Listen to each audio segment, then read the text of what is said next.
But you have to realize that, yes, the involvement of violence in black folks comes from that long history that the president was talking about, that we have to remember that we learned from some of the best. They had some white boys came over here that did the first beheadings in Point Coupee, Louisiana, where I'm from. Slave insurrection, that was the way you dealt with it. Tuskegee syphilis incident. We're going to see how black men die if they have syphilis, but we pretend we treat them with penicillin, and we're just going to watch the pathology of how they die. Now, that wasn't back 200 years ago. That was 1930 to 1974. One of the MacArthur Foundation fellows that just won is a psychologist, Jennifer Eberhardt from Stanford, who deals with racial messaging and inequalities that people is either learned or subconscious, that when you see me in a certain situation, you think violence. If they see you in a certain situation, people don't see violence. So the image of the black man being violent has been perpetuated for a long time. Again, I don't think we need new laws. I don't think we need reparations. I just think white America needs to stop putting forth this toxic idea that racism is over. And the fact is,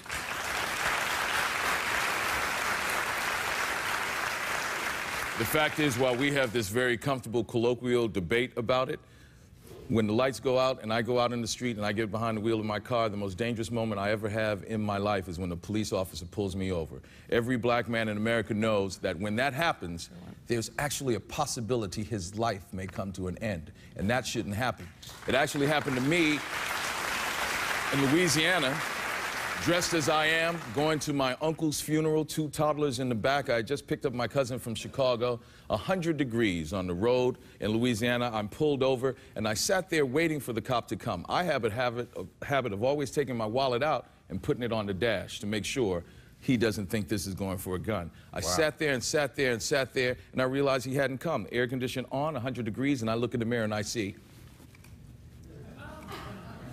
That's all I heard. As I turned down the window, you hear, "Motherfucker, get out that car, I'm gonna blow your fucking head off." Now, he didn't have the training to say, "I'm gonna come up to the car." I had to tell these toddlers, "Be cool, everything's fine, Uncle Wendell's gonna get out the car, everyone, don't move." I put my hands up, get the car, open the door from the outside. But I told the officer, "Why didn't you use your PA?" Simple, get in your car. "Well, why didn't you respond?" I said, "I had the windows up, it's 100 degrees, and the air conditioner is on. I can't hear you."